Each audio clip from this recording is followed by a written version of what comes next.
August 1942.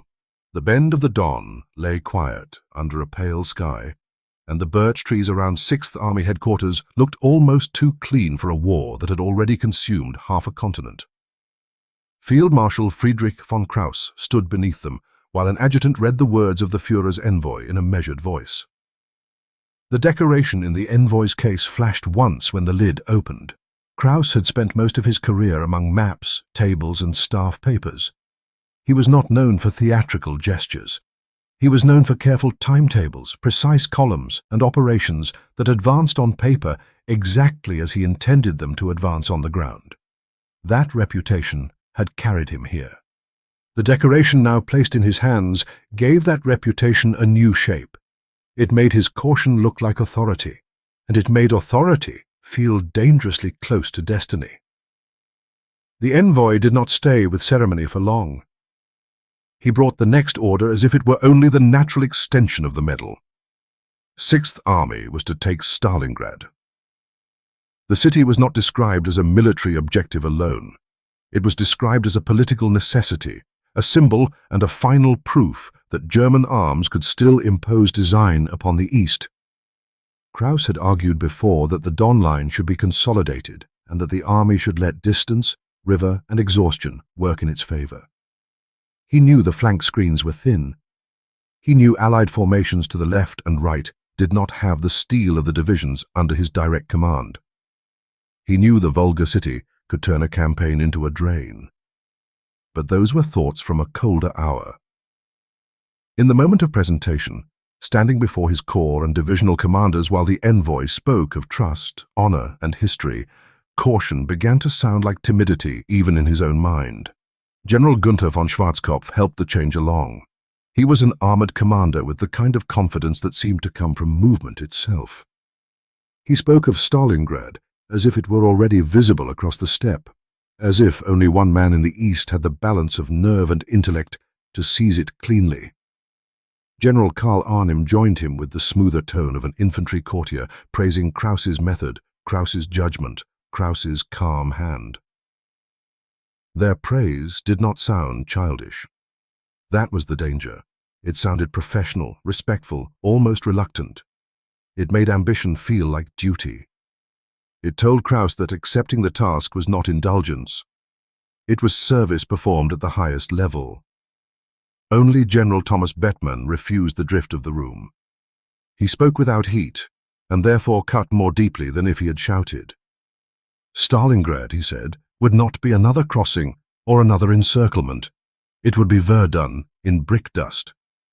The city would devour battalions one building at a time. Worse, the flanks would be held by men who could not stand against a major counterstroke. If the army intended to drive to the Volga and then grind through the city, it should first suppress the Soviet artillery across the river and secure the wider shoulders of the advance.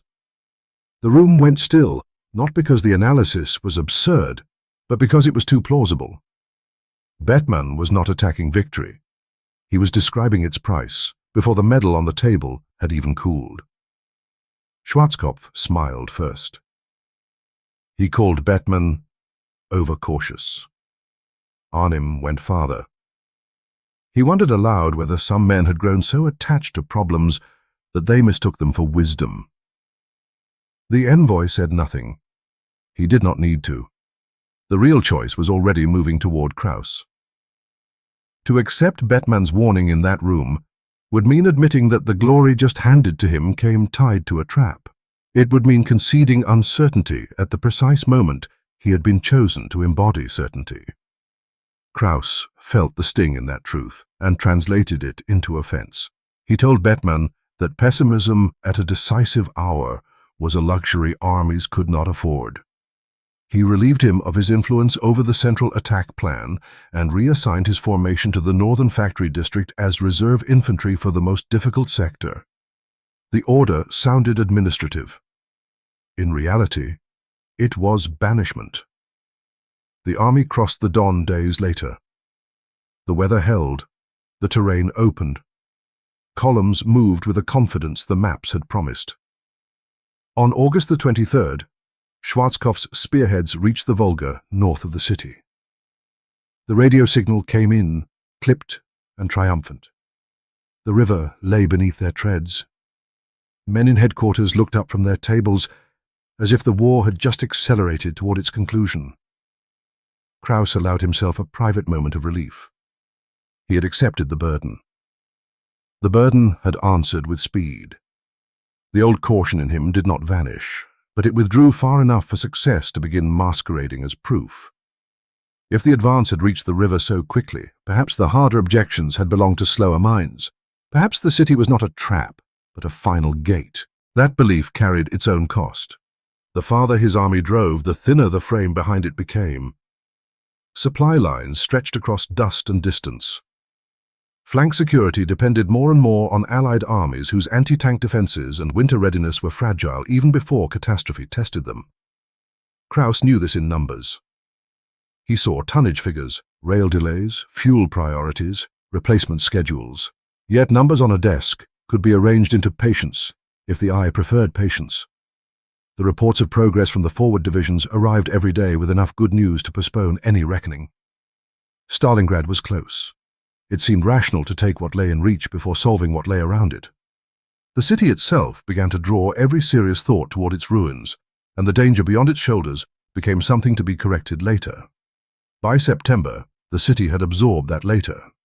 Sixth Army entered a landscape that rejected every habit on which German operational confidence had been built.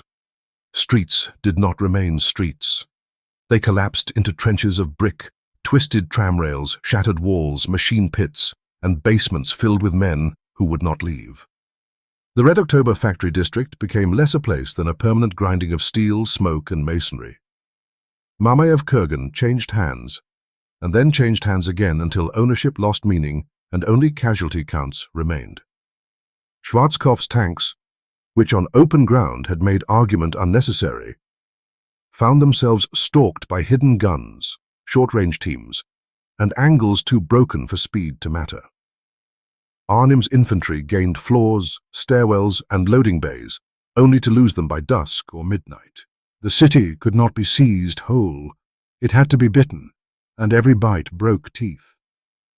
Kraus moved his headquarters forward to a basement near Gumrak as the city battle thickened. The closer he moved to the fighting, the more he expected clarity. Instead, he received fragments. One regiment had gained 300 meters at appalling cost.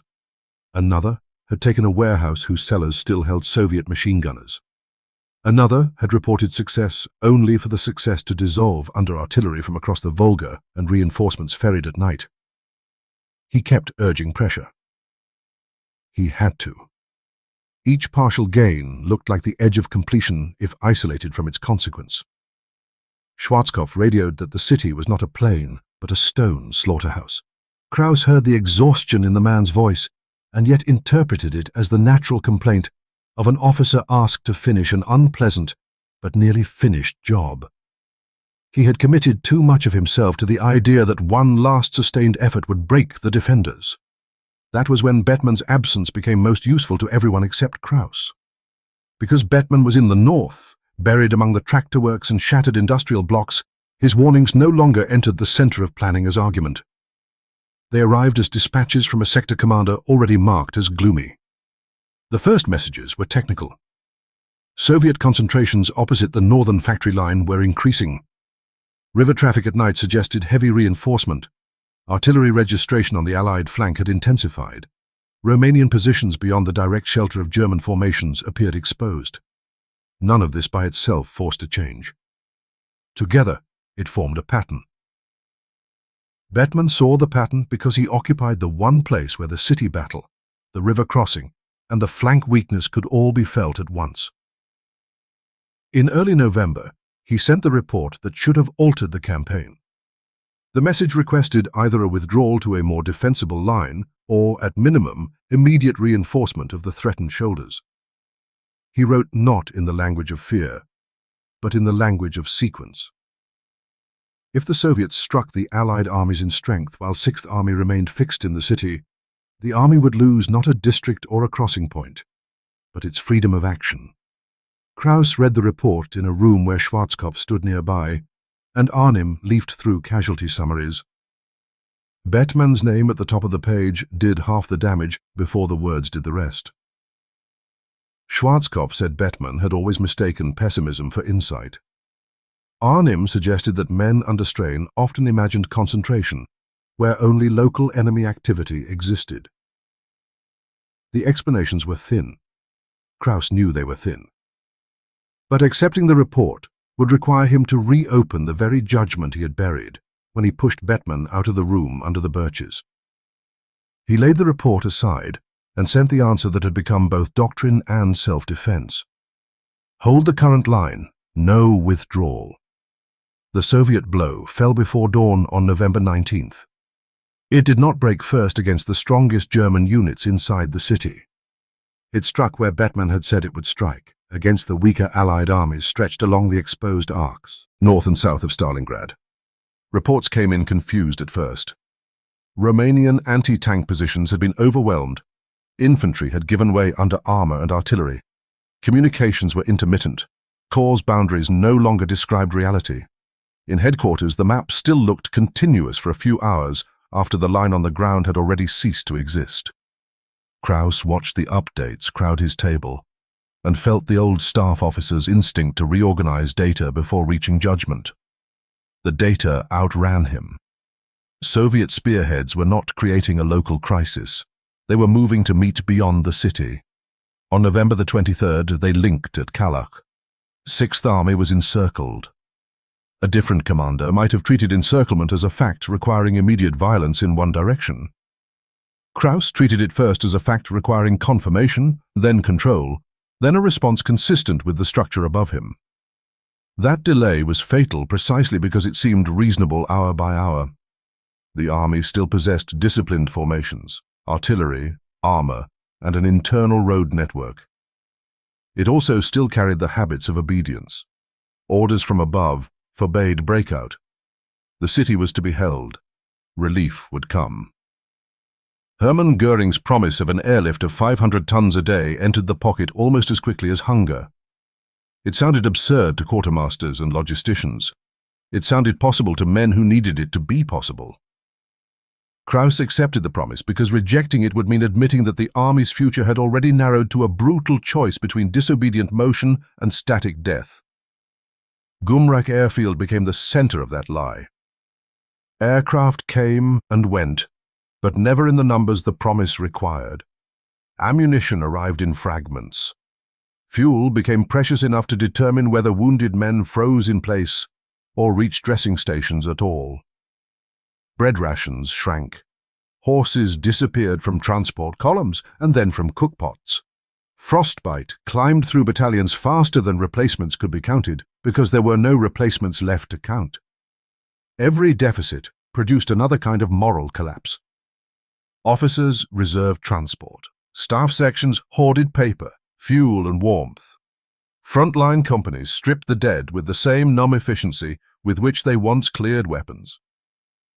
Yet headquarters kept speaking the grammar of continuation because continuation was the only grammar left that did not immediately imply guilt. Field Marshal Erich von Manstein's relief effort deepened the trap by giving it shape. News filtered into the pocket that forces to the southwest were attacking toward the encircled army. Every rumor lengthened endurance and shortened honesty. If relief was within reach, then starvation for another week might be sacrifice rather than waste. If relief was coming, then a breakout launched too early might appear impatient, even treasonous. Kraus clung to the possibility not because he was foolish enough to believe in miracles, but because the possibility delayed the moment when he would have to choose openly between obedience and his men. Each day inside the ring reduced the army's strength. Each day also made any delayed decision harder to justify in retrospect. He felt that vice close around him and still waited. The first failed attempt to break the pocket by force from within ended more than a tactical plan. It exposed character. Schwarzkopf, who had once spoken of the Volga beneath his tracks as if history itself were answering him, now secured passage on one of the last transport aircraft under the pretext of reporting personally to higher command. The pretext was not entirely false. That was what made it so corrosive. Men always leave doomed places in war for reasons that can be written. What remains after the writing is motive. Schwarzkopf left the pocket and did not return. Kraus heard the official explanation and did not challenge it. The consequence came anyway. One more pillar of the confident world in which praise signified loyalty cracked in plain sight. Arnim collapsed into another form of self-preservation. He reported illness, then withdrew into the relative shelter of an underground hospital position and ceased to function as an active field commander. Orders still moved past his name. Action no longer did. The city and the pocket now split not only between front and rear, but between those who still lived exposed to cold, shells, and short rations, and those who had found ways to disappear without technically vanishing. Kraus could see the difference. He could not undo it, because to punish it, he would need energy, transport, and moral authority, all of which were leaking away with the fuel and blood. What returned instead was Bettman, not in person. First came scraps of testimony from northern sectors that his men still held lines among the ruins around the factories. Then came the fuller account. In late November, during a Soviet assault in the north, Bettman had been hit while covering the withdrawal of wounded men. His legs had been shattered by shellfire. A transport aircraft had space for one more casualty. Bettman refused the place and ordered that a young private be loaded instead. He died after giving one final message for headquarters. "Tell the Field Marshal the Northern Line is still in our hands." I held it. The words reached Kraus through a courier at a time when he had already begun to suspect that the war inside the pocket was no longer a battle for terrain, but an audit of every judgment he had made since August. The message worked on him with cruel efficiency. Bettman had been right about the city, right about the flanks, right about the danger of becoming fixed in rubble, while the shoulders went soft. He had then obeyed the order that punished him, and died making that order mean something for other men. Schwarzkopf, the voice of confidence, was gone. Arnim, the voice of compliance, had sunk into the underground. Bettman, the man dismissed as disloyal, had left behind the only form of loyalty not contaminated by self-regard. Kraus did not collapse at once. He continued issuing orders, ration schedules, defensive adjustments, airfield priorities. But the axis of his mind shifted. He was no longer asking how to justify the present. He was beginning to ask where exactly the ruin had become irreversible, and whether that point lay not in the Soviet encirclement, but on the day he had chosen vanity over offense and offense over truth. January made that question inescapable. On the 8th, the Soviets delivered a final ultimatum, offering surrender. Kraus rejected it under Hitler's orders. The refusal preserved formal obedience and destroyed whatever remained of practical mercy. By then, the pocket had already started breaking into separate bodies. The southern and northern groups drifted toward isolation. Pitomnik, then Gumrak, fell. With the airfields went not just the last regular air supply, but the last visible mechanism by which hope could pretend to be logistics. Men burned furniture for heat. They dug into rubble, cellars, and snow pockets for shelter. Rations sank below the threshold where discipline can be maintained by command alone. There were reports of men cutting flesh from horses that had frozen standing. Then there were quieter reports, harder to record, harder to ignore. Suicides multiplied among officers. Some framed it as honor. Others did not frame it at all. The pistol shot from a dugout or cellar needed no explanation. For enlisted men, the path was different. Small groups ran towards Soviet positions with a frenzy that looked almost like attack until one saw the emptiness in it. They wanted an end more than a chance. Kraus heard those shots in the night beyond his command post and understood that the army's final cohesion was not being defeated by Soviet fire alone. It was being dissolved by the knowledge, shared unevenly but widely enough, that they had been trapped first by the enemy and then by the insistence of their own side that the trap could still serve a purpose.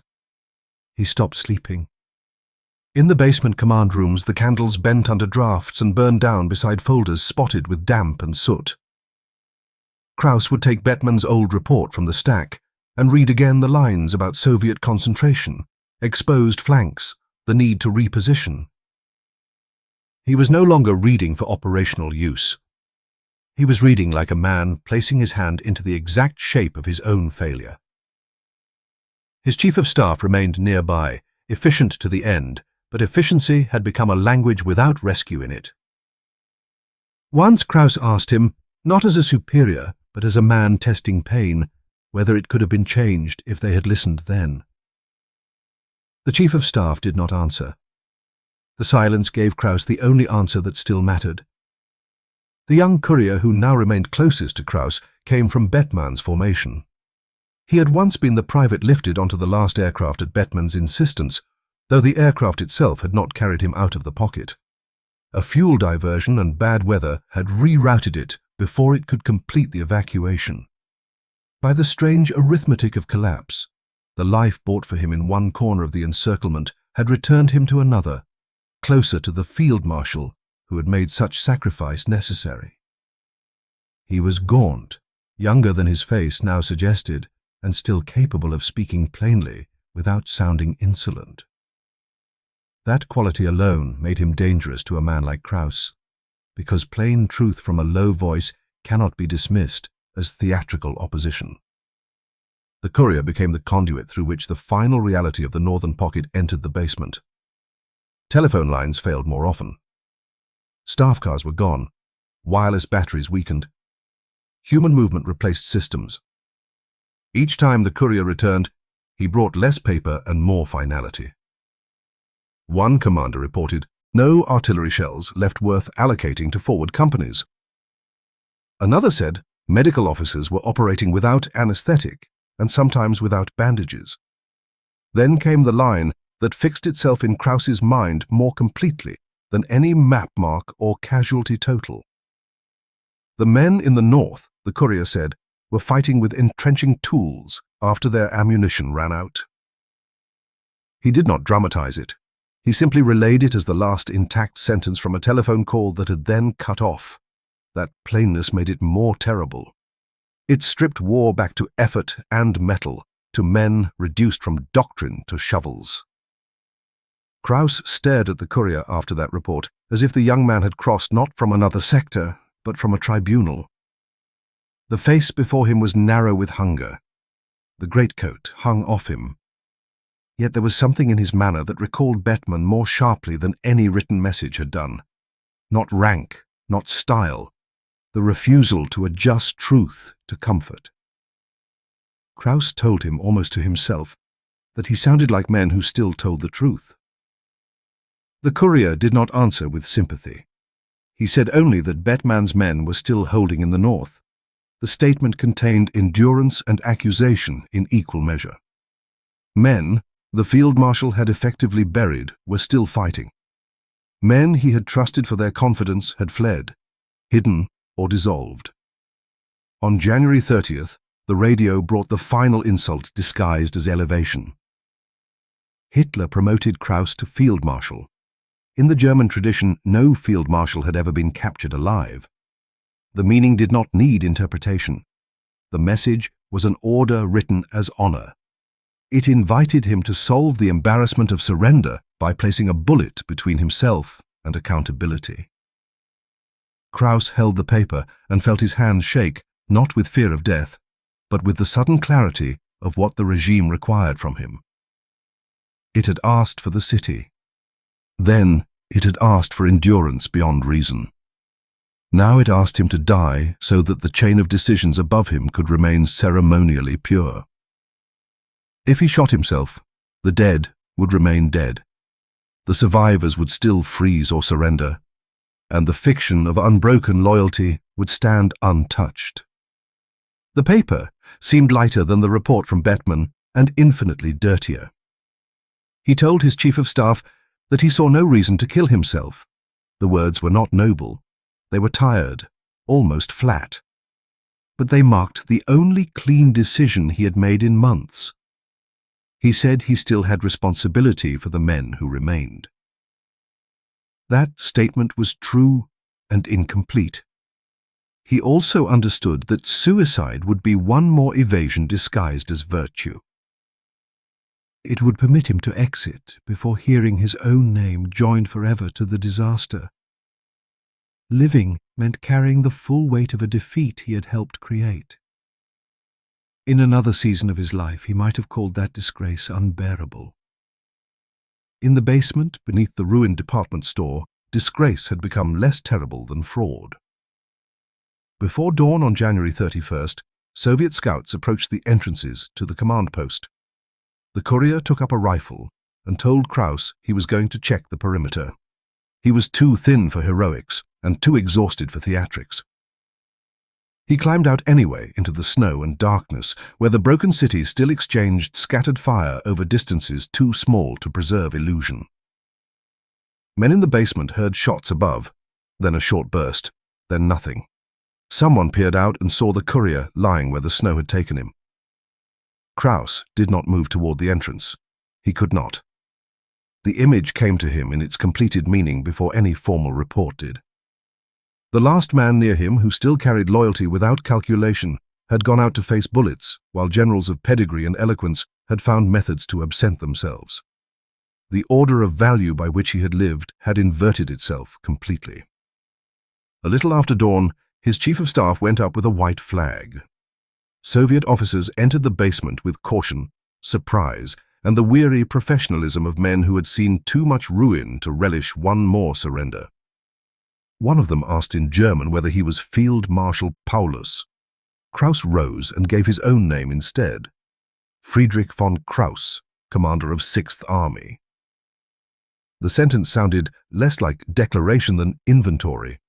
He was naming what remained after ambition, doctrine, and obedience had burned away. He surrendered not in the grand style imagined by propaganda, but in a cellar that smelled of candle smoke, damp paper, sickness, and the long exhaustion of trapped men. The war outside did not stop. It merely ceased, for him to require one more lie.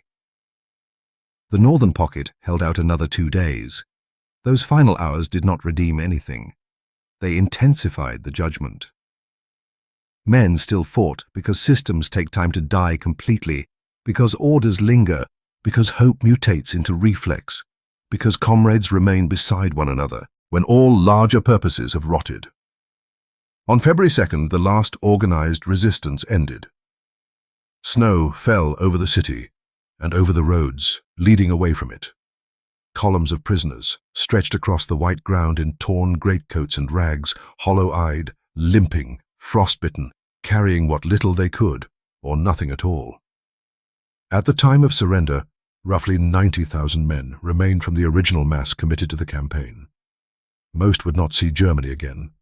Fewer than 6,000 eventually returned after the war. The arithmetic did not need rhetoric. It accused by existing.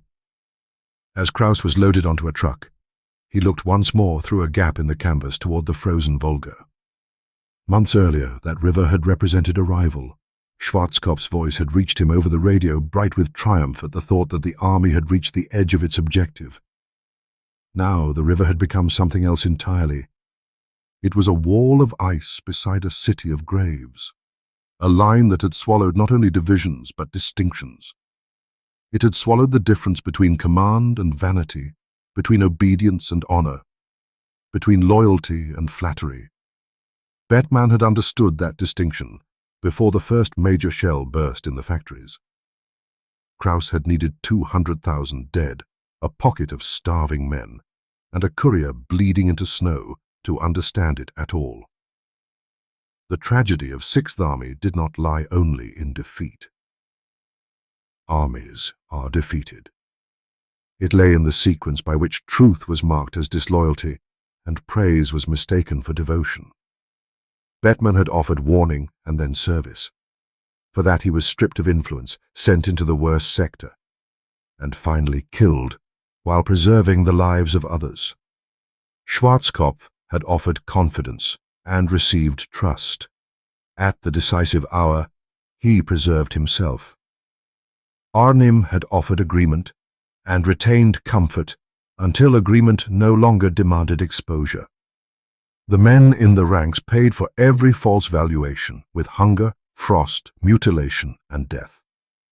Kraus saw this too late, but seeing it late did not make it unreal. It made it binding. In later years, the destruction of Sixth Army would be discussed in the language of turning points, strategy, overreach, and the collapse of German offensive power in the East. All of that was true. Yet for Kraus, sitting under guard and moving away from the ruins, the meaning had narrowed to something crueler and more exact. He had not simply lost a battle. He had surrendered his ability to distinguish the man who endangered his pride from the man who endangered his army. By the time he recovered that ability, there was no army left to save, only remnants to stop killing for a symbol that had already abandoned them. The final responsibility he could still claim was not victory, not honor, not heroic death. It was the refusal to let one more theatrical command demand a bullet from him in place of an answer. The snow kept falling over Stalingrad as the columns moved. Men stumbled, rose, and stumbled again. The city behind them remained a blackened geography of walls, chimneys, collapsed roofs, factories, craters, and frozen corpses buried beneath drift and dust. For Kraus, it was no longer a target on a map or a test of will. It was the place where his faith in the palace above him had finally broken, and where the only unquestionable loyalty he encountered came from the man he had exiled, and the nameless young soldier that man had saved. That was the verdict the frozen river held before him. The true betrayal had not come from the officer who spoke too plainly. It had come from the throne he served, and from the vanity within himself that made service to that throne feel noble, even as it turned living men into offerings. Sometimes catastrophe arrives not when the enemy closes the ring, but when a commander first mistakes applause for truth. The rest is only consequence measured in bodies, in starvation, in winter miles, and in the long silence that follows when all slogans have been spent. Friedrich von Kraus learned that lesson at the end of a road paved by his own decisions. He learned it too late to save the young men frozen in the columns moving eastward into captivity. He learned it too late to return Bettmann from the factories or the courier from the snow. But he learned it before he put a pistol to his head for the convenience of the men who had used his obedience and then asked him to die beautifully for their failure. In that refusal, stripped of glory and emptied of victory, lay the last human choice left to him.